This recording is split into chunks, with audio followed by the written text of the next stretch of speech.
by Yazid al-Bustami rahmatullahi ta'ala alayh. He was attempting to describe the maqam and the status Allah subhanahu wa ta'ala gave to Rasulullah sallallahu alayhi wa sallam. Look what he says. He says that the ending point of a normal believer's status, me and you, we're normal believers. The ending point of a normal believer's status is the starting point of the Salihin status. And the ending point of the Salihin status is the starting point of the Siddiqeen status. And the ending point of the starting Siddiqeen status is the starting point of the Shuhadas, the martyrs status. And the ending point of the Shuhada status is the starting point of the Anbiya, the Prophets alayhimu salatu wasalam status. And the ending point of the Anbiya alayhimu salatu wasalam status is the starting point of the Rusul status. And the ending point of the Rusul status is the starting point of the Ulul Azm status. And the ending point of the Ulul Azm status is the starting point of Rasulullah sallallahu alayhi wa sallam status. And the ending point of Rasulullah sallallahu alayhi wa sallam status, only Allah subhanahu wa ta'ala knows. Only Allah subhanahu wa ta'ala knows. And this is why Imam Sayyidi Ala Hazrat, he mentions within Hadaiki Bakshish, Khalq se awliya, awliya se rusul, Khalq se awliya, awliya se rusul, اور رسولوں سے اعلیٰ ہمارا نبی، اور رسولوں سے اعلیٰ ہمارا نبی، سب سے اولیٰ ہمارا نبی. This was the knowledge, the ilm of Rasulullah sallallahu alaihi wasallam. Now let's look at another aspect before the guest speaker arrives. Shaykh al-Hadith, Allama Shahid Raza Sahab, Hafidhahullah. We will talk about Rasulullah sallallahu alaihi wasallam. And the more we speak about Rasulullah sallallahu alaihi wasallam, may Allah subhanahu wa ta'ala place the love of Rasulullah sallallahu alaihi wasallam even more within our hearts. The mu'jizats, the miracles Allah subhanahu wa ta'ala gave to the Anbiya alayhimu salatu wasalam. The miracles Allah subhanahu wa ta'ala gave to the Prophets alayhimu salatu wasalam. Question: why is it that Allah subhanahu wa ta'ala gives miracles to His Prophets? The reason why Allah subhanahu wa ta'ala bestows them with miracles, we call them mu'jizat. The mu'jizah. And the plural will be mu'jizat, many miracles.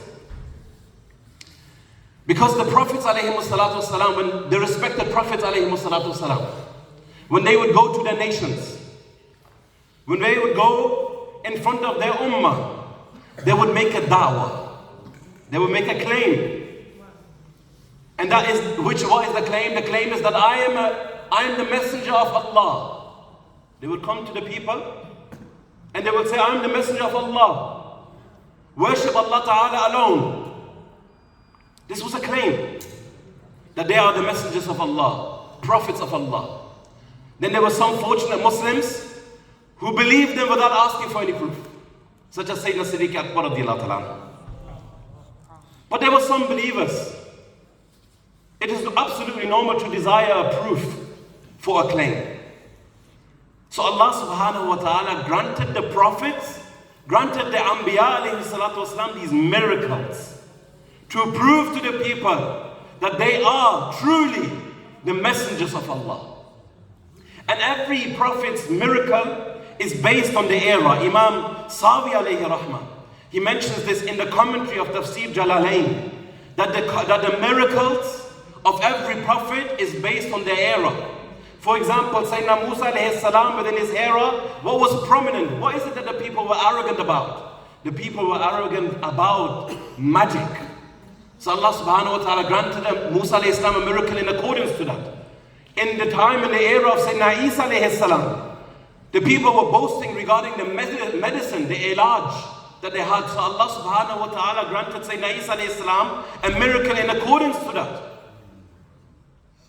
The Prophet sallallahu ta'ala alayhi wasallam, in the time of the Prophet sallallahu alayhi wasallam, what is it that the Arabs were boasting about? That they are the most eloquent people on earth. That they can speak the language the way no man can. That no one else can speak like us. They will call themselves Arab, and anyone who is not Arab, Ajami. He's a non-Arab. They were boasting and arrogant about the language. They were arrogant about their poetry. Allah subhanahu wa ta'ala granted the Prophet sallallahu alaihi wasallam the Quran. That no poetry, no kalam of the people of Arabia could match the kalam of Allah subhanahu wa ta'ala. So, the purpose of me mentioning that was what? That the Prophets alayhi wasallam were granted these mu'jizats as proof for their claim. And the mu'jizats are according to the era. So now let's look at one of the miracles of Sayyidina Musa alayhi salam.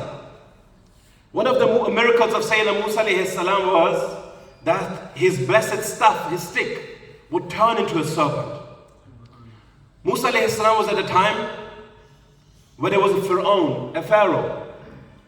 Allah subhanahu wa ta'ala ordered Sayyidina Musa alayhi salam to preach to the pharaoh, to call him towards Islam, to call him towards guidance. But Pharaoh was badbaht. He was unfortunate. Even after seeing miracles, witnessing miracles, he still didn't accept Islam.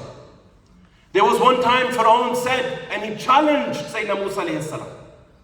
He said, if you are truly the man of Allah, if you are truly the man of Allah, the messenger of Allah, and I shall worship only one God, then accept this challenge of mine. I will bring every magician in the area and you will face them. Bring whatever you want. I will bring every single magician in this area and the surroundings, and they will be in front of you. So what did Allah subhanahu wa ta'ala do? Allah subhanahu wa ta'ala within the Holy Quran, He said, فَأَلْقِ عَصَاكَ. Before this contest, before this challenge took place, Allah subhanahu wa ta'ala said to Sayyidina Musa alayhi salam, فَأَلْقِ عَصَاكَ. Throw down your blessed staff. When he saw, فَلَمَّا رَآهَا تَهْتَزُّ كَأَنَّهَا جَانٌ. When he saw the staff turning into a serpent, slithering around as if it was a huge serpent, he turned away. And he turned and he didn't want to return. He was scared. Allah subhanahu wa ta'ala said, La takhaf. Allah subhanahu wa ta'ala said, Ya Musa, La takhaf. Oh Musa, do not fear. Verily in my code, messengers do not fear. But why was it that he was afraid? It was because the stick that he had with him was with him for a very long time. And he has never seen his stick turn into the serpent before. He didn't have that ilm, he didn't have the knowledge of his stick turning into a serpent. Now, it was time for this contest. Now he had the knowledge. Now he went to this contest. The magicians threw down the little tools, and illusions appeared. Little small snakes slithering around. It was all illusion, hallucination. It was all just a trick. Sayyidina Musa alayhi salam, after witnessing this, he placed his blessed staff, his blessed stick amongst us, and it turned into a huge snake. The magicians recognized that this was not a hallucination. This was not no imagination. This is real. So they accepted Islam. They said, well, we will believe in the Lord of Sayyidina Musa and Sayyidina Harun. They fell into frustration seeing this miracle. But this time, pay attention, this time, Sayyidina Musa alayhi salam was not afraid. This time Sayyidina Musa alayhi salam was not afraid, because he knows now that his blessed stick can turn into a serpent. Now let's look at Rasulullah sallallahu alayhi wasallam on the day of judgment. On the day of judgment, on Yawm al-Qiyamah, when the earth will be made out of copper and the sun will only be a couple of miles away. People will be drowning in their own sweat. People will be drowning in their own sweat, running away from their own brother. A son will be running away from their own mother.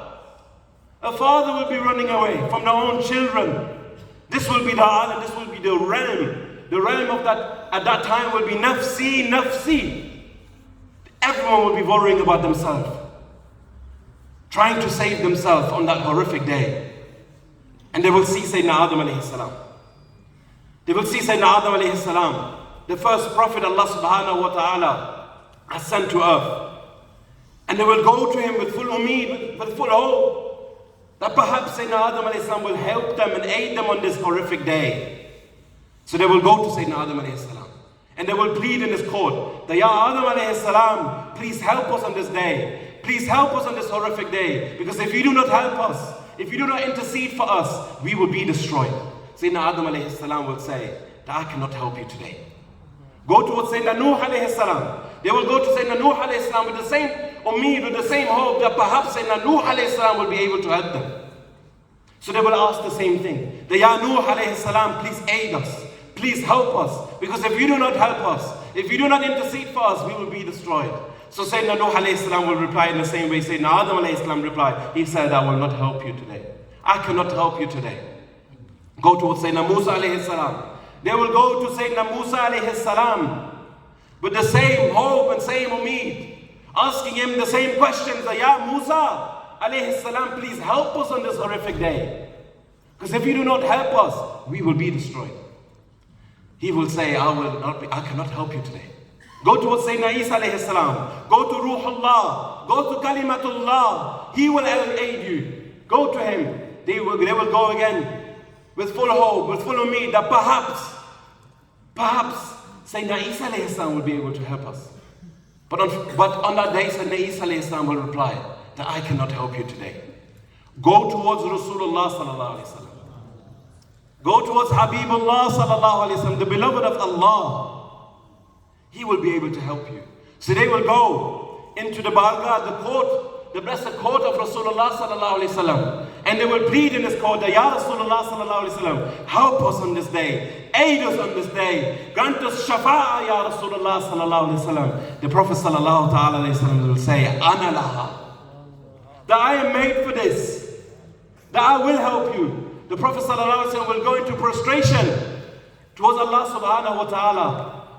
And Allah subhanahu wa ta'ala, and the Prophet sallallahu alayhi wasallam will praise Allah subhanahu wa ta'ala with such sifat that Allah subhanahu wa ta'ala will grant him the knowledge on that day. With such qualities of Allah that we do not know of. Allah subhanahu wa ta'ala will grant him knowledge of those sifat on that day. And he will praise him with those sifat. Allah subhanahu wa ta'ala will then say, lift your blessed head, Ya Rasulullah. Lift your blessed head. I will accept your intercession for whoever you intercede. Now pay attention, why is it that all of the Prophets ﷺ will not be able to help? They're worried and they're afraid. They're scared themselves on that day, on the day of judgment.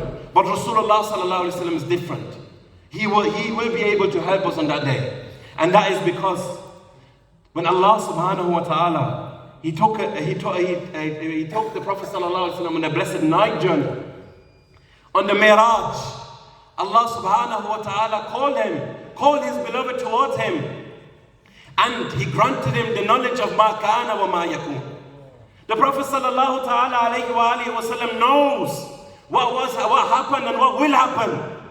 That this is why when he comes to the day of judgment, he already knows what will happen on that day. Just like Sayyidina Musa alayhi salam, when the first time he saw his staff turning into a serpent, he was afraid.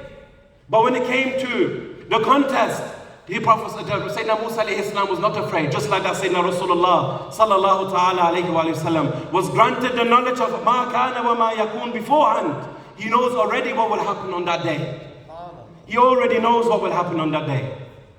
Nare Takbir, Nare Risalat, Ulamai Ahl Sunnah. I don't know if you've understood. I think you guys were distracted. Sayyidina Musa alayhi salam was not afraid on the day of contest. Why? Because Allah subhanahu wa ta'ala granted him the ilm that his blessed staff can turn into the serpent beforehand. Rasulullah sallallahu alayhi wa sallam, out of all of the Anbiya alayhi salatu wasalam, will not be afraid on that day. Why? Because on the night of Miraj, Allah subhanahu wa ta'ala has already granted him the knowledge of ma kana wa ma yakun. He already knows who will enter Jannah. He already knows who will be the last one to exit hellfire and enter Jannah as well. So this is why on the day of judgment, he will not be afraid. He will not be afraid. Inshallah, I will conclude my speech. Qibla Ustaz has already arrived. But before I speak, I would like to mention one of the characteristics of the Prophet sallallahu ta'ala alayhi wa alihi wasallam, so that we can implement them within our life, following the blessed seerah of Rasulullah sallallahu ta'ala alayhi wa alihi wasallam. Because the Prophet sallallahu ta'ala alayhi wa alihi wasallam, he had the best khalq. Khalq means his creation, his outer appearance. His zahiri surah was the best of all. But not just his zahiri appearance, his zahiri surah, but also his batini surah. The Prophet sallallahu ta'ala alayhi wa sallam had the best of qualities.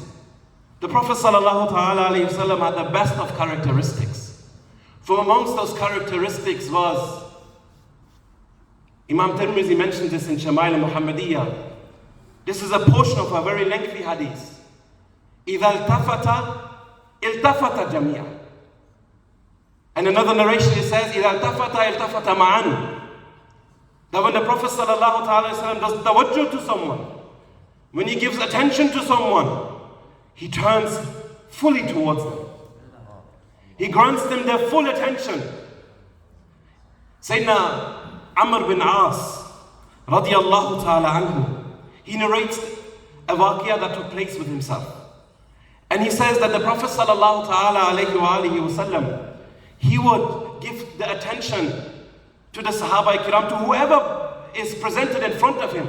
It doesn't matter who he is. Even if he is the most, if he is the most vilest of person, the Prophet sallallahu ta'ala alayhi wa sallam would not turn him away. He would grant him his full attention. The Prophet sallallahu ta'ala alayhi wa sallam would uplift them. He would grant them this mindset. He would grant them that much mahabba by turning towards him. Sayyidina Amr bin As radiallahu ta'ala anhu is talking about himself. That I thought that from amongst all of the Sahaba Kiram, I'm the greatest one of them. Because the way the Prophet sallallahu ta'ala alayhi wa sallam is treating me. The Prophet sallallahu ta'ala alayhi wa sallam is granting me that attention. So he asks Rasulullah sallallahu ta'ala alayhi wa alihi wa sallam, Ya Rasulullah, ana khayrun aw Abu Bakr. He says, Ya Rasulullah sallallahu alayhi wa sallam, am I greater or Sayyidina Siddiq Akbar radiyallahu ta'ala anhu? The Prophet sallallahu ta'ala alayhi wa sallam says, Abu Bakr. فَقُلْتُ Ya Rasulullah, ana khayrun aw Umar. Am I greater or Sayyidina Umar Faruq Azam radiyallahu ta'ala anhu? The Prophet sallallahu ta'ala alayhi wa sallam would say, Umar. Then he would say, Ya Rasulullah, ana khayrun aw Uthmanu. Am I greater or Sayyidina Uthman Ghani radiyallahu ta'ala anhu? The Prophet sallallahu ta'ala alayhi wa sallam will reply, Uthman. فَلَمَّا سَأَلْتُ رَسُولَ اللَّهِ صَلَى اللَّهُ عَلَيْهِ وسلم فَصَدَقَنِي فَلَا وَدِدْتُ أَنِّي لَمْ أَكُنْ سَأَلْتُهُ. When I asked the Prophet sallallahu ta'ala wasallam these questions, and he told me the absolute truth, I thought to myself that I wish I didn't ask the Prophet sallallahu alaihi wasallam. I wish that I can have this mindset that I am the greatest. I am the greatest companion. Radiyallahu ta'ala anhu. This was how much mahabba the Prophet sallallahu ta'ala alayhi wa sallam was granting the Sahaba Kiram. May Allah subhanahu wa ta'ala grant us the tawfiq to act upon what has been said. Try to implement this within your life. It doesn't matter whether he is small or tall, whether he is young or old, whether he is naked or not naked. You should give him your full attention, in hope that that person might change and get attached to you. May Allah subhanahu wa ta'ala grant us all the tawfiq wa ma'aliyya ila al-balaghul mubin.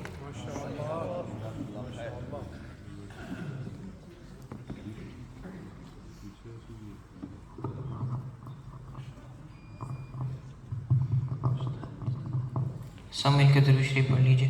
صلی اللہ علی محمد صلی اللہ علیہ وسلم. پڑھو صلی اللہ علی محمد صلی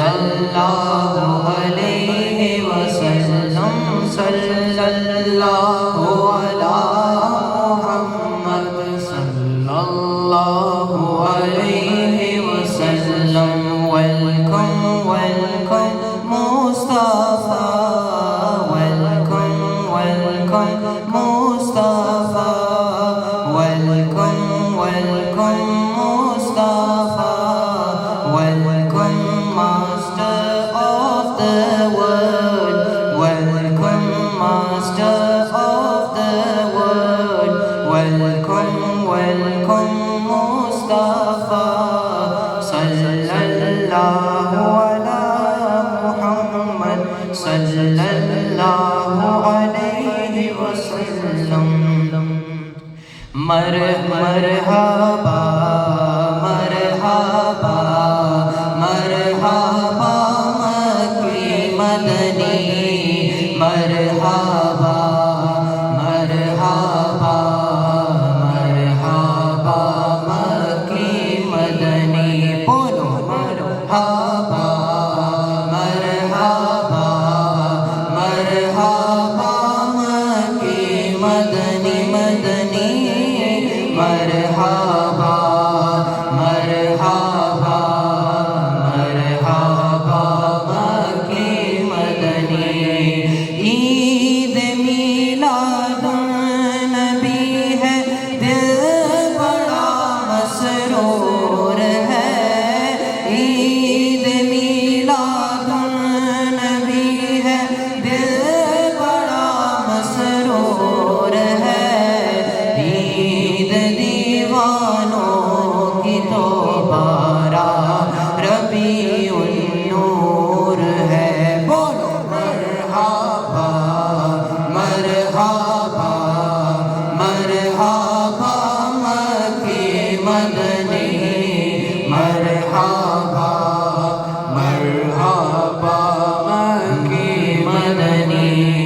حشر تک ڈالیں گے ہم پیدائش مولا کی دھوم, حشر تک ڈالیں گے ہم پیدائش مولا کی دھوم. مثل فارس نجد کے قلعے گراتے جائیں گے. بولو مرحبا جھومو مرحبا مرحبا مکی مدنی, مرحبا مرحبا مرحبا مکی مدنی. او غلام مصطفیٰ عطار کا دعویٰ ہے, یہ ہے غلام مصطفیٰ ہم سب کا بھی دعویٰ ہے. یہ کاش آقا بھی یہ فرمائے ہمیں منظور ہے. بولو مرحبا مرحبا مرحبا مکی مدنی مدنی, مرحبا مرحبا مرحبا مکی مدنی. خاک ہو جائیں عدو جل کر مگر ہم تو رضا, خاک ہو جائیں عدو جل کر مگر ہم تو رضا. دم میں جب تک دم ہے ذکر ان کا سناتے جائیں گے. مرحبا مرحبا مرحبا مکی مدنی, مرحبا مرحبا مرحبا مکی مدنی. صلو علی الحبیب.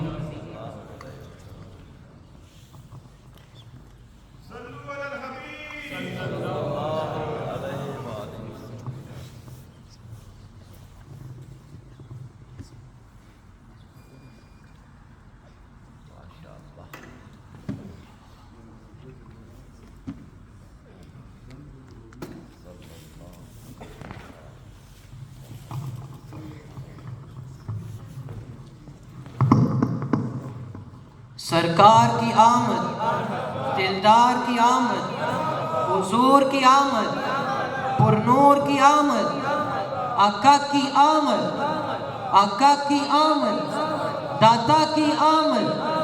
ذرا جھوم کے بولو، ذرا جھوم کے بولو، شرمانا چھوڑو، لب چوم کے بولو، سرکار کی آمد، دلدار کی آمد، سونے کی آمد، موہنے کی آمد، سرکار کی آمد، آقا اختار کی آمد۔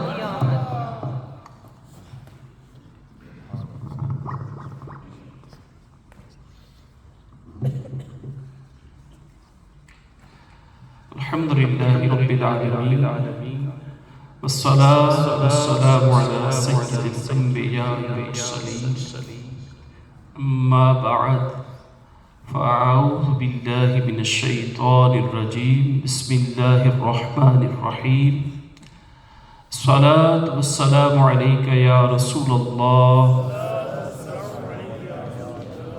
الصلاة والسلام علیک یا حبیب اللہ الصلاة والسلام علیک یا نبی اللہ وعلا آلک واصحابک یا نور اللہ۔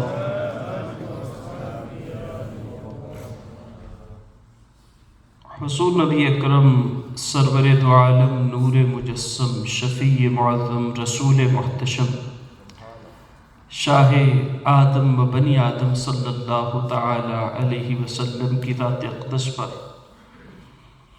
درود و سلام پڑھنا بے شمار فضیلتوں اور برکتوں کا ذریعہ ہے اور اللہ تعالیٰ کی بارگاہ میں بڑا ہی پسندیدہ عمل بھی۔ خود حضور نبی اکرم صلی اللہ تعالی علیہ وسلم نے اس کی ترغیب ارشاد فرمائی،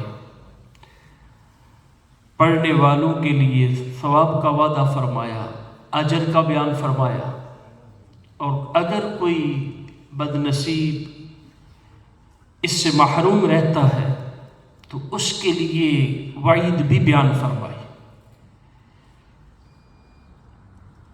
ایک حدیث کا خلاصہ ہے، نبی اکرم صلی اللہ تعالی علیہ وسلم نے ارشاد فرمایا کہ جس کے پاس میرا ذکر ہو اور وہ مجھ پر درود شریف نہ پڑھے تو لوگوں میں وہ کنجوس ترین شخص ہے،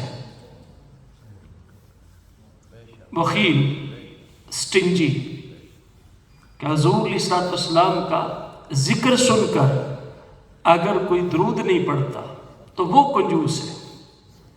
اس کا مطلب درود پڑھنا یہ سخاوت کی علامت ہے، اور یقیناً جو درود کثرت سے پڑھتے ہیں اللہ تبارک و تعالیٰ اس درود کی برکت سے انہیں سخی بنا دیتا۔ اللہ تبارک و تعالیٰ ہمیں کثرت سے درود و سلام پڑھنے کی توفیق عطا فرمائے۔ صلو علی الحبیب صلی اللہ تعالی علی محمد صلی اللہ علیہ وسلم۔ الحمدللہ اس وقت ہم ہفتہ وار اجتماع میں شریک ہیں، اور آج کا اجتماع پاک بالخصوص اجتماع میلاد بھی ہے۔ حضور علیہ السلام کی ولادت کی خوشی کے حوالے سے، اور ابھی آپ نبی اکرم صلی اللہ تعالی علیہ وسلم کا ذکر نعت کی صورت میں بھی سن رہے تھے، اس سے پہلے بیان کی صورت میں بھی سنا۔ تو ہمارے آقا صلی اللہ تعالی علیہ وسلم یقین بالیقین اللہ کے سب سے بڑے محبوب ہیں، اور اللہ تبارک و تعالی نے جیسا کہ قرآن میں ارشاد فرما دیا کہ فی رسول اللہ اسوۃ حسنہ، کہ رسول اللہ کی ذات میں بہترین نمونہ ہے، بیسٹ رول ماڈل۔ تو زندگی کے کسی بھی پہلو میں، کسی بھی ڈپارٹمنٹ میں، کسی بھی فیلڈ میں اگر کوئی رہنمائی چاہیے تو وہ حضور علیہ السلام کی ذات سے مل جاتی، اور وہی سب سے بہترین رہنمائی، بیسٹ گائیڈنس جو حضور علیہ السلام کی ذات میں ہے۔ تو کسی اعتبار سے بھی دیکھیں، جتنے اعتبارات ہو سکتے ہیں کائنات میں، ہر اعتبار سے ہمارے آقا صلی اللہ تعالی علیہ وسلم یونیک ہے۔ تو ایک حیثیت حضور علیہ السلام کی کہ جس کی ہم سیکھنے کی ہم سب کو ضرورت بھی ہے، تو اس کا مختصر سا بیان ہوگا، اور ہم بھی اس کو سنیں بھی، سمجھیں بھی، اور اس کو اپنی ذات میں امپلیمنٹ بھی کریں، کیونکہ میں آگے وضاحت کروں گا کہ ہر کسی کو ضرورت ہے کہ نبی اکرم صلی اللہ تعالی علیہ وسلم بحیثیت معلم، پروفٹ علیہ السلام ایز اے ٹیچر، کہ ہمارے آقا صلی اللہ تعالی وسلم ایک ٹیچر کے طور پر کیسے تھے، اور اگر ایک استاد کو، ایک ٹیچر کو if he needs guidance, instructions, if he wants to become a good teacher, so he can learn from the biography of Rasulullah صلی اللہ تعالی وسلم۔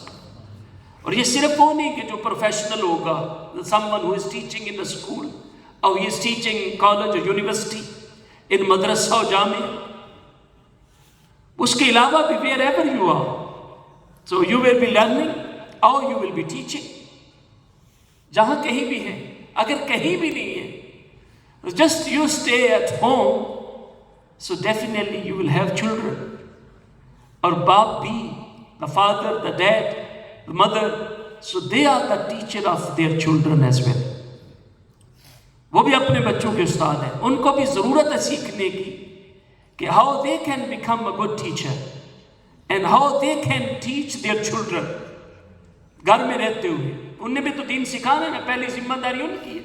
اور حدیث پاک میں نبی اکرم صلی اللہ تعالی علیہ وسلم نے ارشاد فرمایا کہ اپنی اولاد کو اچھی تربیت دو، کہ والدین کو اس کے بارے میں پوچھا جائے گا کہ تم نے اولاد کو کیا سکھایا۔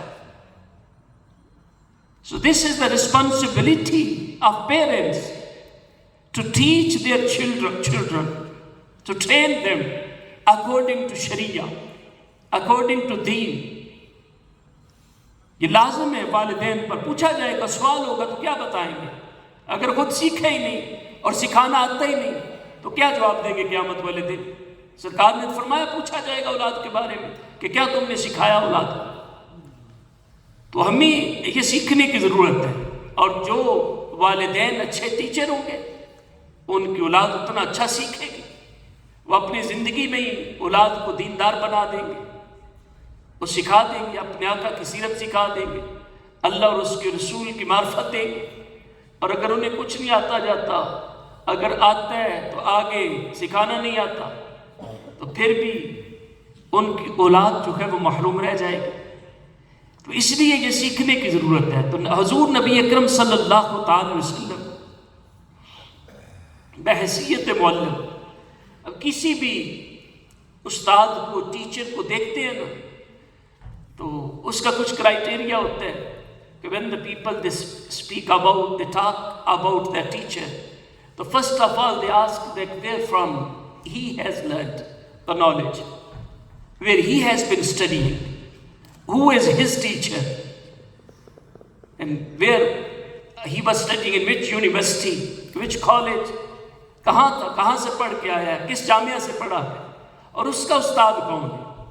تو اس پر بھی جو ہے وہ ڈسکشن ہوتی ہے، اور پھر then the people they make decision، اچھا فلاں اس کا استاد ہے، we know it، we heard his name، it's a big name، تو اس کے وہ ٹیچر ہے، تو پھر اس کے پاس یہ ٹیچر پڑھ کے یہ ٹیچر بنے تو پھر تو کمال کا ہوگا۔ تو جتنا کسی کا استاد بڑا اور اعلیٰ اور ایکسپرٹ ماہر ہوتا ہے، اس کے پاس پڑھنے والا جو طالب علم when he completes his study، تو اسی طرح وہ بھی اتنا بڑا ٹیچر اور استاد بنتا ہے۔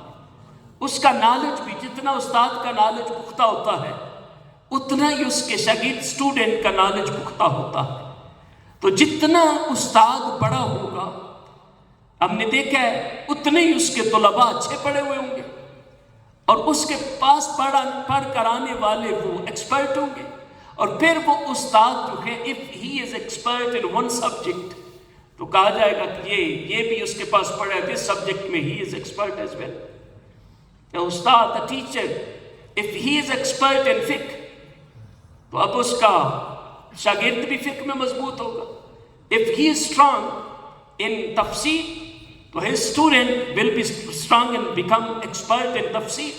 If he is very big muhaddis, so then his student, he will become muhaddis as well.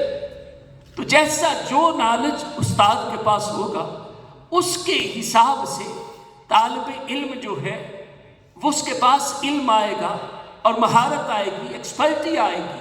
تو اگر اس اعتبار سے ہم حضور علیہ الصلوۃ والسلام کی ذات کو دیکھتے ہیں بغیر ان چیزوں سے تشبیہ دیتے ہوئے، یہ صرف سمجھانے کے لیے، اگر سرکار کی ذات کو دیکھتے ہیں تو حضور نبی اکرم صلی اللہ تعالی وسلم کو علم دینے والی ذات کون سی ہے، آپ کو سکھانے والا کون ہے، علم دیا کس نے ہے، تو وہ رب ذوالجلال ہے جس نے حضور نبی اکرم صلی اللہ تعالی وسلم کو علم سکھایا ہے، علم دیا ہے. نہ خود رب ذوالجلال نے نبی اکرم صلی اللہ تعالی وسلم کو کسی انسان نے نہیں پڑھایا. کوئی human being is not teacher of رسول اللہ صلی اللہ تعالی وسلم. اس لیے بھی آپ کو امی کہا جاتا ہے کہ انسانوں میں کوئی بھی آپ کا استاد نہیں ہے. امی ایک معنی یہ بھی ہے کہ جو اپنی اصل ہی سے پڑھا ہوا ہے کہ یہاں آ کر اس کو پڑھنے کی حاجت نہیں، بلکہ اس کے رب نے اس کو سب کچھ پڑھا دیا. تو جب علم دینے والا رب ہے تو پھر کتنا علم دیا ہوگا. اور وہ رب تو وہ ذات ہے عالم الغیب والشہادہ. اور پھر جب رب نے علم دیا ہے اور دے کر یہ نہیں کہا کہ کوئی تھوڑا بہت دے دیا ہے، بلکہ رب نے اعلان فرما دیا وَعَلَّمَكَ مَا لَمْ تَكُنْ تَعْلَمْ وَكَانَ فَضْلُ اللَّهِ عَلَيْكَ عَظِيمًا. کہ اے محبوب ہم نے یعنی تیرے رب نے تجھے وہ سب کچھ سکھا دیا جو تم نہیں جانتے تھے، اور یہ تمہارے رب کا تم پر بڑا فضل ہے. اور عام فضل بھی نہیں، فرمایا فضل عظیم ہے. چھوٹا بہت موٹا فضل نہیں، فرمایا فضل عظیم ہے تیرے رب کا تجھ پر. تو علم کتنا دیا، how much knowledge was given to رسول اللہ صلی اللہ علیہ وسلم. وَعَلَّمَكَ مَا لَمْ تَكُنْ تَعْلَمْ whatever you didn't know Allah Azza wa Jalla has taught you. جو نہیں جانتے تھے وہ اللہ تبارک و تعالیٰ نے وہ عطا فرما دیا، سکھا دیا، رب نے دے دیا. اب اس دنیا میں کتنا علم ہے، اگر آپ اس کو اب سوچیں تھوڑی دیر کے لیے، جسٹ امیجن کہ کتنا علم ہے. اس مسجد میں ہی، لائبریری میں، اس کے کلاس رومز میں کتنی کتابیں پڑھی ہوں گی، ان میں کتنا علم ہوگا. اگر کوئی ایک لائبریری دیکھے تو اس میں کتنی کتابیں ہیں اور کتنی برانچز آف نالج پہ وہ کتابیں موجود ہوں گی، کتنا علم ہوگا. اور پھر اتنے ڈپارٹمنٹس کے ہیں ٹرمز آف نالج، میڈیکل ہے، انجینئرنگ ہے اور ٹیکنالوجی ہے. کتنا علم ہے، کتنے لوگ ہیں دنیا میں، شاید جتنے علم ہیں وہ ہم گن بھی نہ سکیں، ہم ان کے بارے میں جانتے ہی نہیں. کتنا علم ہے. کوئی ایک فیلڈ کے ایک ڈاکٹر ہی دیکھے تو اس کے پاس کتنا علم ہوتا ہے. ایک ڈاکٹر کے پاس، ایک مفکر کے پاس، ایک پروفیسر کے پاس کتنا علم ہے. ایک عالم کے پاس کتنا علم ہے، ایک مفسر کے پاس کتنا علم ہے، ایک محدث کے پاس کتنا علم ہے. ایک محدث کو لاکھوں حدیثیں یاد ہوتی تھی، ان پر جرح و تعدیل کے وہ ماہر تھے. کتنے ہزاروں لاکھوں راویوں کے بارے میں جانتے تھے، ان کے ناموں کو جانتے تھے، نام آتا تو بتا دیتے کہ اس راوی کی حیثیت کیا ہے. ایک مفتی کے پاس کتنا علم ہے. تو ایک شخص کو دیکھیں کتنا علم ہے. سارے علوم جمع کریں، دنیا میں جتنے علوم ہیں تو کتنا علم ہے. لیکن اس کے بارے میں رب فرماتا ہے وَمَا أُوتِيتُم مِّنَ الْعِلْمِ إِلَّا قَلِيلًا. کہ جو بھی تمہیں علم دیا گیا ہے، whatever knowledge you have been given, that is very less. وہ بہت تھوڑا ہے. یعنی سب کو، پوری دنیا والوں کو جتنا علم دیا گیا ہے وہ قلیل ہے. ساری دنیا والوں کو دیا جانے والا علم وہ قلیل ہے. اور جو اپنے محبوب کو رب نے دیا، فرمایا کان فضل اللہ علیک عظیما، اے محبوب یہ تیرے رب کا تجھ پر فضل عظیم ہے. تو پھر کتنا نالج دیا اپنے محبوب کو، جو دیا اس پر فرمایا یہ فضل عظیم ہے. جب قلیل کا یہ عالم ہے، جو ساری دنیا کو دیا وہ قلیل ہے، تو پھر فضل عظیم کتنا ہوگا اس کا کون اندازہ کر سکتا ہے. اب پھر دیکھیں جب کوئی ٹیچر سکھاتا ہے نا طالب علم کو پڑھاتا ہے، تو اگر وہ طالب علم وہ پراپر طریقے سے وہ عالم نہیں بنتا، وہ اچھا پروفیسر ڈاکٹر انجینئر نہیں بنتا، تو اس کی کچھ وجوہات ہوں گی. سو there will be reasons behind this کہ he remains weak, he doesn't become expert in the knowledge. تو اس میں کچھ نہ کچھ ریزنز ہوں. تو سب سے پہلی جو ریزن آتی ہے وہ یہ ہوتی ہے کہ یہ student his teacher was very good, his teacher was expert, but the student he was dull-minded. کنزین تھا. The student was not intelligent. Student was not genius. The student was weak. His memory was weak. His fahm, his understanding level was weak. تو اس وجہ سے یہ student جو ہے یہ کمزوری رہا ہے. He hasn't become a good like a teacher, good scholar. Even his teacher was very very good, expert, بہت بڑا استاد تھا، لیکن اسٹوڈنٹ نہیں بن سکا. کیوں نہیں بن سکا؟ کہ وہ کمزور تھا، ذہین میں تھا، اس کا فہم وہ بہت کم تھا، اس کی انڈرسٹینڈنگ بہت کم تھی. اور اگر یہاں دیکھیں رب کی ذات میں تو کوئی عیب ہی نہیں کسی اعتبار سے. وہ رب ہے، مالک ہے، علیم و خبیر ہے، عالم الغیب الشہادہ، سب کچھ جاننے والا ہے. اور پھر اس کے ٹیچ کرنے میں، علم دینے میں کسی قسم کی کوئی کمی نہیں ہو سکتی. اب اگر ہو سکتی تو لینے والے میں ہو سکتی. تو لینے والے کیسے ہیں؟ علماء نے سمجھایا، فرمایا حضور علیہ الصلوۃ والسلام کی عقل، آپ کا فہم، وہ جو رب نے آپ کو عطا کیا ہے وہ اس انداز سے سمجھ لے. فرمایا اگر اس دنیا کی ساری ریت کو جمع کر لے، sand of this world, if you gather it، ساری ریت کو جمع کر کے جتنی پوری دنیا میں ہے جمع کر کے ایک ذرہ just one particle separate it، اس کو الگ کر دے، تو یہ تشبیہ آپ دے سکتے ہیں کہ وہ ایک ذرہ جو ہے وہ ساری مخلوق کی فہم، ساری مخلوق کی عقل ہے. اور باقی دنیا کی جتنی ریت ہے اس کے برابر ہمارے آقا کی عقل و فہم ہے. تو جب ایک جو علم سیکھ رہا ہے وہ اتنا ذہین و فطین ہے، اتنا فہم رکھنے والا ہے، تو وہاں اس کے سیکھنے میں کوئی کمی ہو سکتی ہے؟ سکھانے والا رب ہو اور جس کو سکھا رہا ہے اس کو فہم، عقل اتنا عطا کیا ہے، تو کیسا اس نے پھر سیکھا ہوگا؟ کیسا سیکھا ہوگا؟ کیسا علم جو رب نے دیا کس انداز سے لیا ہوگا؟ اور لیا نا پھر برسر منبر اعلان بھی کیا نا کہ رب نے سکھایا ہے، ایسا عقل و فہم دیا ہے.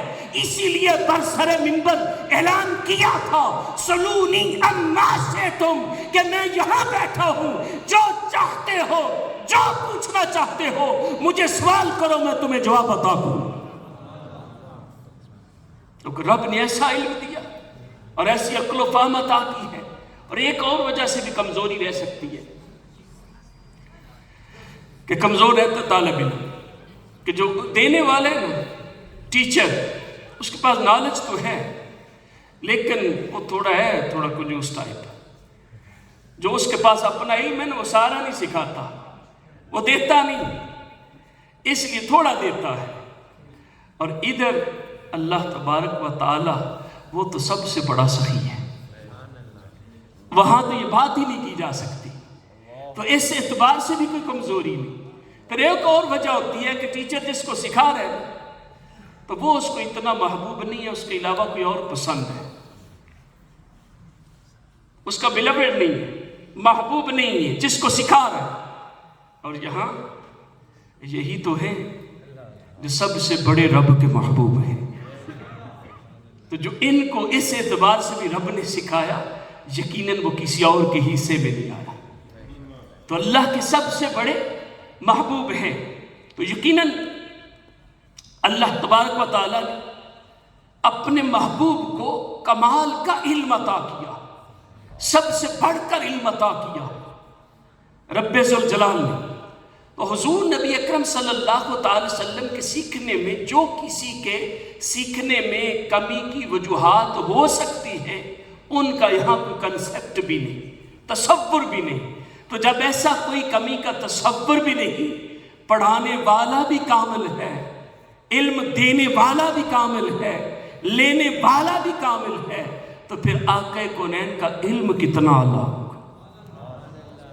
تو پھر جب وہ اعلیٰ علم، وہ کمال علم، کامل علم لے کر آقا صلی اللہ تعالی علیہ وسلم اس دنیا میں آئے، یا اس دنیا میں آئے، پھر ان کا علم جو ہے رب ذوالجلال نے کمال تک پہنچا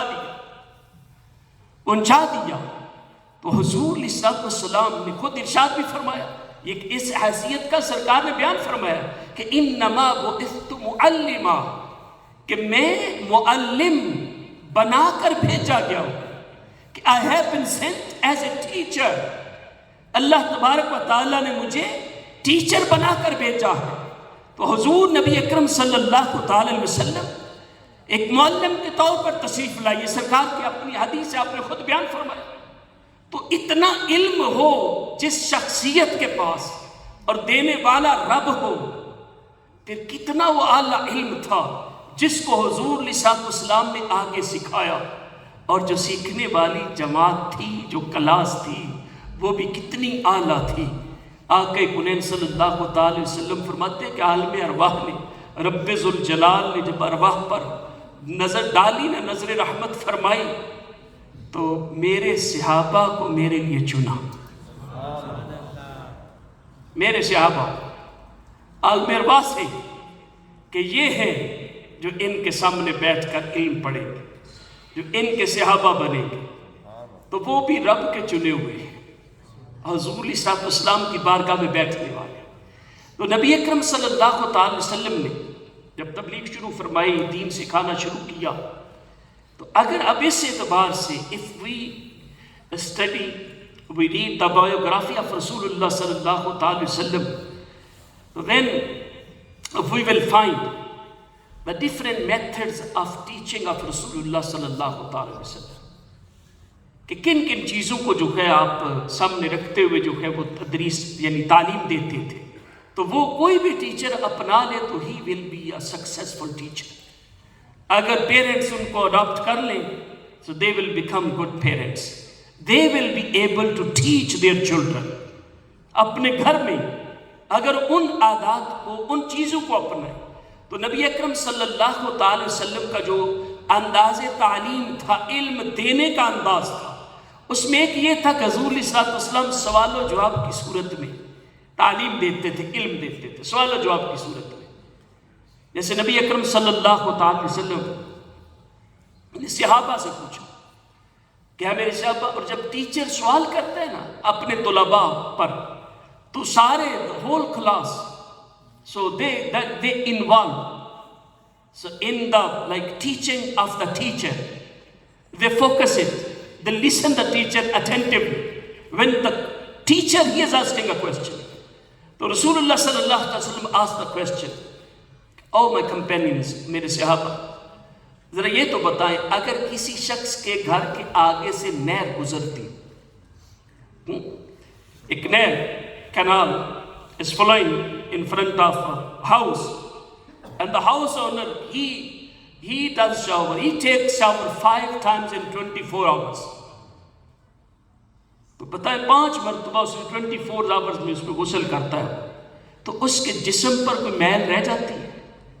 اب 5 مرتبہ within 24 hours اگر کوئی غسل کرے تو اس کے جسم پر کوئی میل رہ جاتی ہے؟ صحابہ نے عرض کی نہیں یا رسول اللہ کیسے رہے گی، 5 مرتبہ غسل کیا تو کیسے رہے گی؟ تو میرے آقا صلی اللہ تعالی وسلم نے فرمایا کہ میرے صحابہ، جو بندہ مومن 24 گھنٹے میں ایک دن میں 5 نمازیں پڑھتا ہے نا، اسی طرح اس کے جسم پر گناہوں کی میل باقی نہیں رہتی، وہ گناہوں سے پاک و صاف ہو جاتا ہے۔ اب یہ سوال خود پوچھا اور پھر جو ہے آگے جواب بھی عطا فرمایا اور سمجھایا، سوال کی صورت میں پوچھ کر پھر بات سمجھا دی، تعلیم بھی دے دی، علم بھی دے دیا، فضیلت بھی بیان کر دی، ذہن بھی دے دیا کہ نماز پڑھنا جو ہے کتنا بڑا عمل ہے۔ یہ میرے آقا صلی اللہ تعالی وسلم کا انداز تعلیم۔ اسی طرح سرکار دو عالم صلی اللہ تعالی وسلم asked a question from his companions کہ who is like a best wrestler، بہترین جو ہے پہلوان، کشتی لڑنے والا کون ہے؟ تو ہم بھی یہی سمجھتے ہیں کہ جو اپنے مد مقابل کو who defeats his opponent، میں اپنے مد مقابل کو جو اس کے خلاف لڑ رہا ہے اس کو پچھاڑ دے، اس کو شکست دے دے، تو ہم کہتے ہیں کہ یہ بڑا پہلوان ہے جس نے شکست دے دی، جو جیت گیا who has won, he is the best wrestler، وہ بڑا پہلوان ہے۔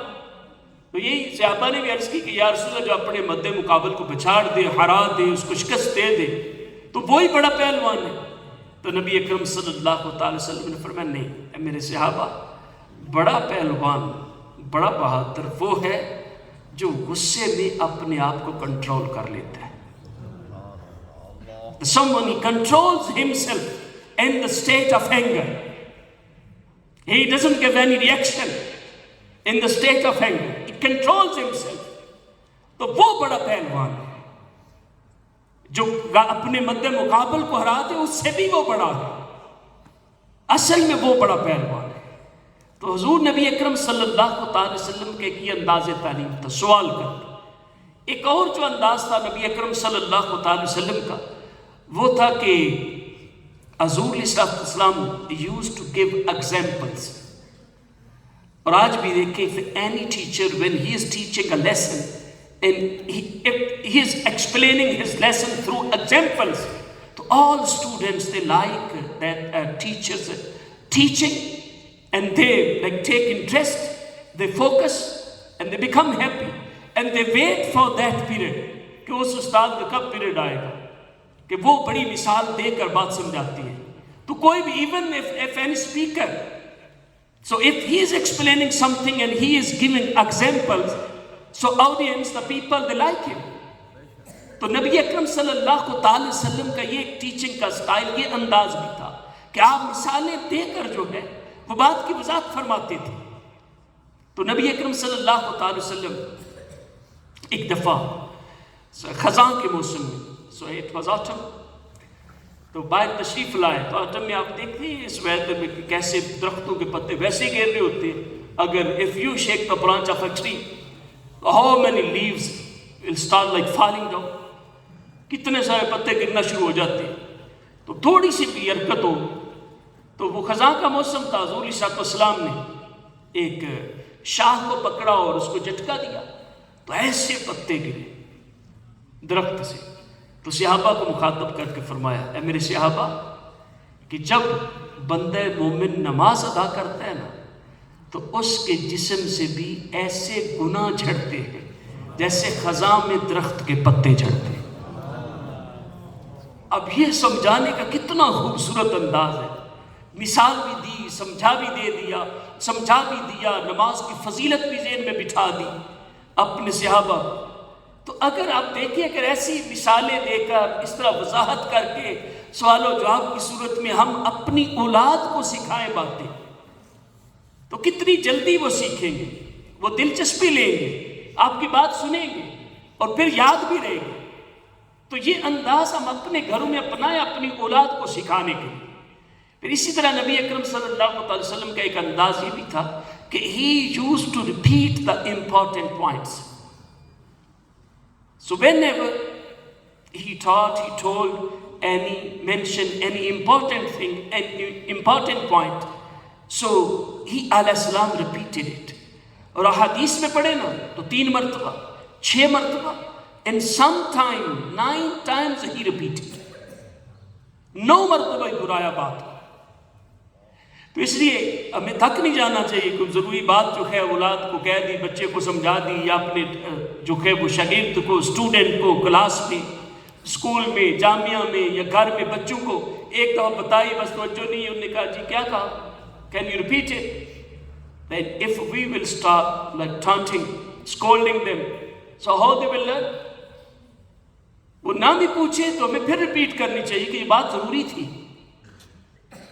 اور یہ ہمارے آقا صلی اللہ تعالی وسلم کی سنت ہے کہ اہم بات جو ہے, اہم پوائنٹ جو ہے, ضروری بات جو ہے, اس کو ریپیٹ کیا جائے.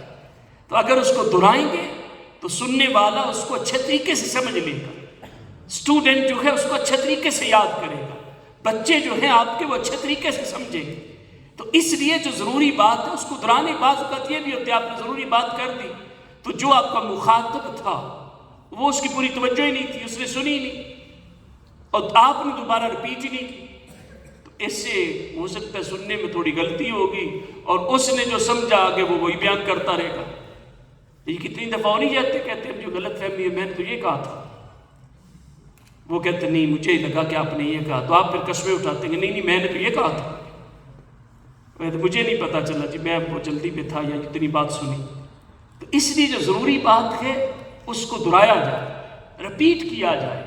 بالخصوص جب ایک ٹیچر جب وہ ٹیچنگ کر رہا ہے, جب سکھا رہا ہے, باپ ماں اپنے بچوں کو سکھا رہے ہیں تو آپ بار بار دہرائیں. بہت کیا حرج ہے, سکھانے کی نیت سے دہرائیں گے, اچھی بات ہے, تو اجر ملے گا. تو یہ بھی نبی اکرم صلی اللہ تعالی وسلم کا ایک انداز تعلیم تھا کہ آپ اس طرح سکھاتے تھے. اور ایک اور جو نبی اکرم صلی اللہ تعالی وسلم کا انداز تعلیم تھا وہ یہ تھا کہ آپ شوق دلانا, جو کہتے ہیں موٹیویشن, موٹیویٹ کرنا اپنے طلباء کو. تو any teacher who can motivate his students, so his students will learn more, they will take interest.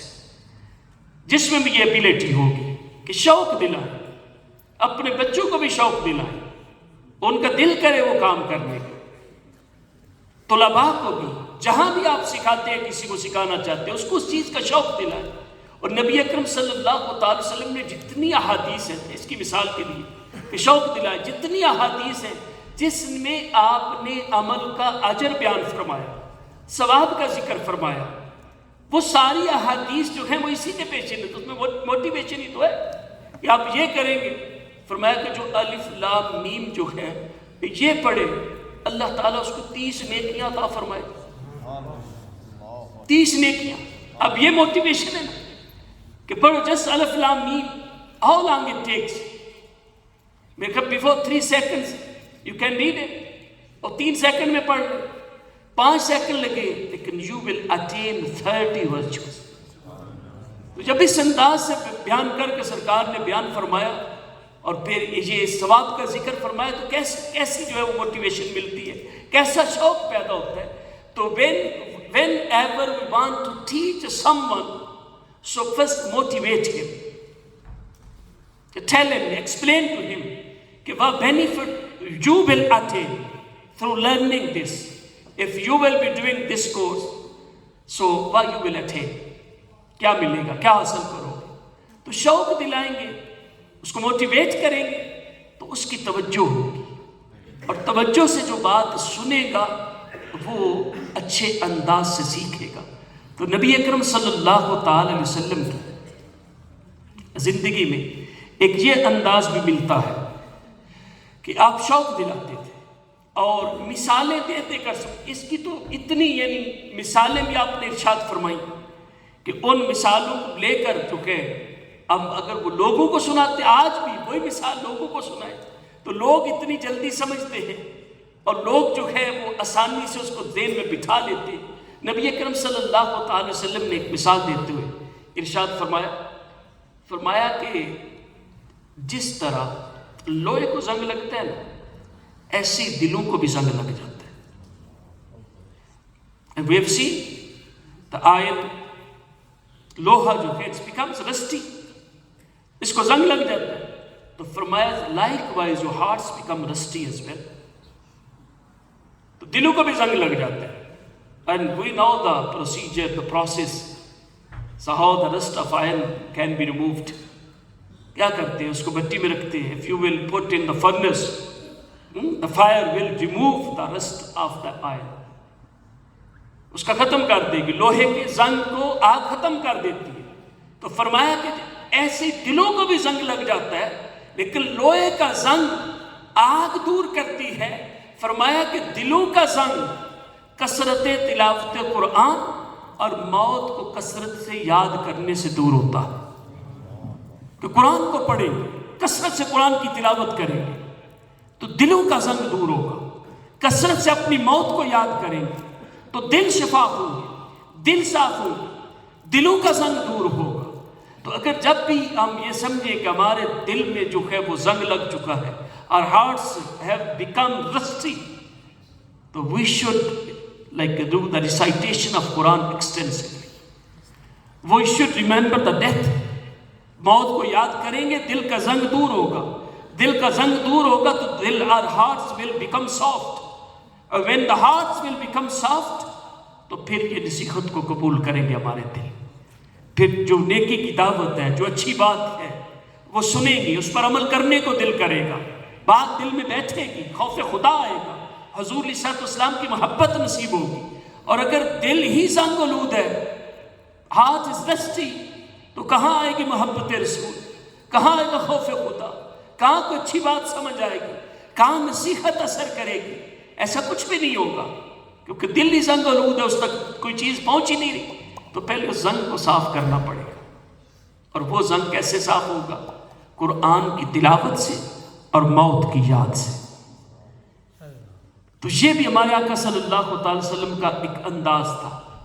اور ایک جو پانچویں چیز ہے کہ حضور علیہ السلام جب بھی کوئی بات ارشاد فرماتے ہیں تو اس کو آسان کر کے بیان کرتے ہیں, بالکل آسان کر کے ڈیلیور کرتے ہیں. کیونکہ جتنی بات آپ آسان کر کے ڈیلیور کریں گے تو جو سننے والے ہیں, جو سیکھنے والے ہیں, وہ آسانی سے اس کو سمجھیں گے, ان کو سمجھ آئے گی. وہ بات جو آسان کر کے اگر مشکل کر کے پیش کریں گے تو وہ نہیں سمجھیں گے. اور ہمارا تو دین ہی آسان ہے, الدین یسر, دین آسان ہے. اور نبی اکرم صلی اللہ تعالی وسلم نے خود بھی فرمایا کہ یسروا ولا تعسروا, اور بلکہ فرمایا کہ بشروا ولا تنفروا. یہ بھی فرمایا کہ آسانی پیدا کرو, تنگی پیدا نہ کرو, خوشخبریاں دو, نفرتیں نہ پھیلاؤ. تو کوئی بھی چیز جو ہے اس کو آسان کر کے پیش کرے. استاد بھی, والد بھی, والدہ بھی, کوئی سکھانے والا بھی جو ہے, جن کو سکھا رہے وہ بات آسان کر کے ان کے سامنے بیان کرے. آسان کر کے بیان کرے گا تو وہ جلدی سیکھیں گے, محبت سے سیکھیں گے, بہت جلدی اس پر عمل پیرا ہو, کیونکہ پوری بات سمجھ آئے گی. تو نبی اکرم صلی اللہ تعالی وسلم جو بھی بات ارشاد فرماتے ہیں اس کو آسان کر کے بیان کرتے ہیں. ورنہ ہمارے آقا صلی اللہ تعالی وسلم جیسا فصیح و بلیغ کون تھا؟ کیونکہ ہمارے آقا کو جوامع القلم بھی عطا کیا گیا کہ ایک ایک بات, محدثین نے ایک ایک دو حدیثیں نکالی ہیں. فرمایا پورا دین جو ہے ان 2 حدیثوں میں, ان 3 حدیثوں میں ہے. سرکار نے ایسے کلمات بیان فرمائے کہ اب دیکھ, ایک ایک حدیث کی شرح میں کتابیں لکھی جاتی ہیں کہ ایک حدیث میں ایک لائن ہوتی ہے, اس کے اندر اتنا علم ہے کہ حضور علیہ السلام کو جوامع القلم عطا کیا گیا. لیکن پھر آپ بات کو آسان کر کے اپنے صحابہ کو سمجھاتے تھے. اور وہ افراد جو خیر القرون والے ہیں, جو سب سے بہترین لوگ ہیں, ان کے لیے بھی ہمارے آقا صلی اللہ علیہ وسلم باتیں آسان کر کے بیان کرتے تھے. تو ہمیں بھی جب کسی کو سکھانے کا ذہن ہے تو پھر ہم آسانی پیدا کریں, آسان کر کے بات سکھائیں, پھر سمجھیں گے. سمجھنے والا پھر اس پر عمل پیرا ہوگا, صحیح سمجھے گا تو پھر ہی اس پر عمل پیرا ہوگا. تو حضور نبی اکرم صلی اللہ تعالی وسلم کا یہ انداز تعلیم تھا. سب سے پہلے کیا تھا کہ نبی اکرم صلی اللہ تعالی وسلم جب بھی یعنی تعلیم دیتے تو اس میں ایک انداز سوال و جواب کا تھا. دوسرا انداز کیا تھا؟ مثال سے وضاحت کرنا, مثالیں دینا. تیسرا کیا تھا کہ نبی اکرم صلی اللہ تعالی وسلم بات کو دہراتے تھے, باتوں کو دہرانا. چوتھا کیا تھا؟ شوق دلانا, موٹیویٹ کرنا. اور پانچواں کیا تھا کہ جو بھی بات سکھانی ہے اس کو آسان کر کے بیان کرنا۔ اب یہ 5 باتیں اگر ہم امپلیمنٹ کر لیں اپنی ذات میں تو جہاں کہیں بھی ہوں گے، ہم ٹیچر ہیں، سپیکر ہیں یا جسٹ ایک والد ہیں، آپ یقین کریں آپ کامیاب ہو جائیں گے۔ ان چیزوں کا اپنائیں، کیونکہ نبی اکرم صلی اللہ تعالی وسلم کی کسی سنت کو بھی اپنا لیں آپ کامیاب ترین ہو جائیں گے۔ اور ہمارے آقا صلی اللہ تعالی وسلم کیسے ٹیچر تھے؟ وہ جتنا بڑا بھی ٹیچر ہے، بڑا استاد بھی ہے، آپ نے آج تک دعویٰ نہیں سنا ہوگا بڑا کوئی دانشور، بڑا کوئی مفکر، بہت بڑا پروفیسر، بہت بڑا پی ایچ ڈی ڈاکٹر، جتنا بڑا بھی ہے، کبھی بھی آپ نے یہ دعویٰ نہیں سنا ہوگا کہ وہ یہ کہے کہ میں نے جس کو پڑھایا ہے وہ کمال درجے پر ہے، بلکہ جب بھی بات کریں گے وہ کہے گا کہ میرے فلاں بیچ میں فلاں جو اسٹوڈنٹ تھا وہ بہت قابل ہیں، اگر ان کے پاس جاؤ گے تو تم بھی کچھ سیکھ جاؤ گے، فلاں سال میں جو آئے تو ان میں یہ 2-4 ہیں، فلاں سال میں جو آئے ان میں یہ 1-2 ہیں۔ کبھی بھی کوئی یہ دعویٰ نہیں کرے گا کہ اول سے لے کر آخر تک جو ہے میرے طلباء سب کے سب کامیاب رہے، سب کے سب ماہر ہیں، ایکسپرٹ ہیں، جس کسی کے پاس جاؤ کامیابی ملے گی، تم بھی کامیاب ہو جاؤ گے، عالم بن جاؤ گے، سائنسدان بن جاؤ گے، ڈاکٹر بن جاؤ گے، رہنمائی میسر آ جائے گی۔ کوئی ایسا نہیں ہے کائنات میں، صرف ایک ہی معلم ہے کہ جس نے اپنے سارے طلباء، سارے شاگردوں کے لیے یہ فرما دیا، اعلان کر دیا کہ اصحابی کالنجوم فبأیہم اقتدیتم فاقتدیتم، کہ میرے سارے صحابہ ستاروں کی مانند ہیں، کسی ایک کی پیروی کرو کامیاب ہو جاؤ۔ نعرہ تکبیر، نعرہ رسالت، نعرہ رسالت، علماء اہل سنت۔ تو یہ حضور علیہ الصلوۃ والسلام ہی ذات ہے، آپ ہی ایسے معلم ہیں کہ جس نے آپ کی بارگاہ سے پڑھا ہے ان کے لیے آپ نے اعلان فرما دیا کہ جس کے پیچھے بھی چلو تم ہدایت پا جاؤ گے، کامیابی ملے گی، سارے میرے صحابہ ستاروں کی مانند ہیں۔ تو حضور علیہ الصلوۃ والسلام ایز اے معلم بھی سب سے یونیک، سب سے منفرد ہے اور کائنات میں سب سے بڑے معلم ہیں۔ الحمدللہ یہ معلم بننا کتنی بڑی سعادت کی بات ہے۔ ابھی آپ نے پہلے جو بیان سنا، ماشاءاللہ یہ بھی مدرس ہیں، معلم ہیں، دین پڑھا رہے ہیں، اور آپ کے ماشاءاللہ سے ہمارے اویس مدنی، حسنین مدنی، حافظ حسنین صاحب ماشاءاللہ حافظ بھی ہیں، تو انہیں علم پڑھا ہے۔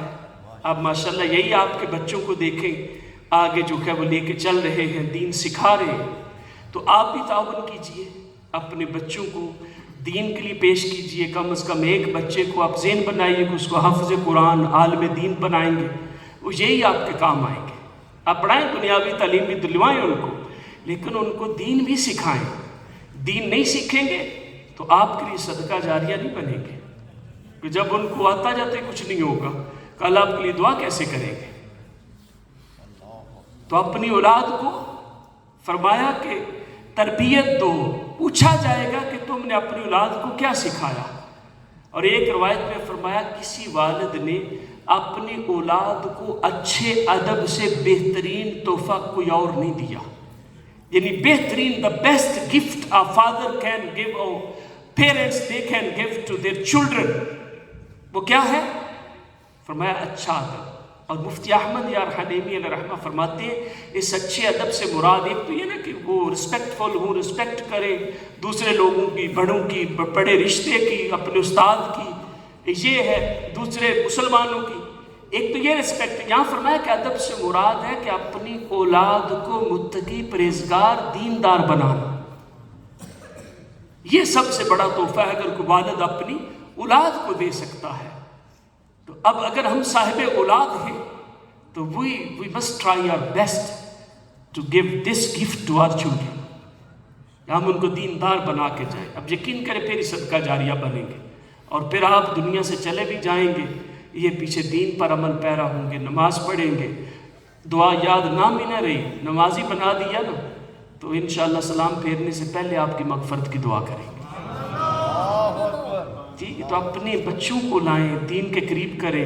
ماشاءاللہ یہ ینگسٹر یہ جانتے ہیں، یہیں پڑے ہوئے ہیں، یہیں پیدا ہوئے ہیں، تو یہ اچھے طریقے سے ان کی تربیت کریں گے. یہاں پارٹ ٹائم جامعۃ المدینہ بھی چل رہا ہے، اس میں اپنے بچوں کو داخلہ دلوائیں.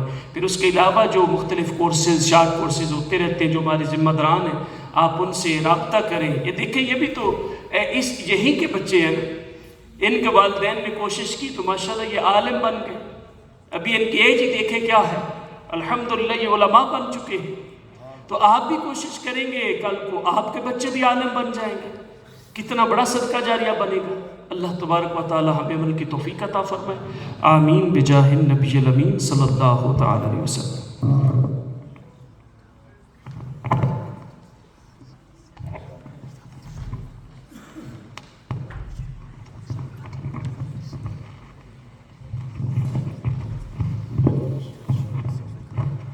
صلو علی الحبیب صلی اللہ تعالی علی Muhammad sallallahu alayhi wa sallam. Inshallah tabarak wa ta'ala, just a couple of announcements. After the announcements, inshallah we do the ziyarat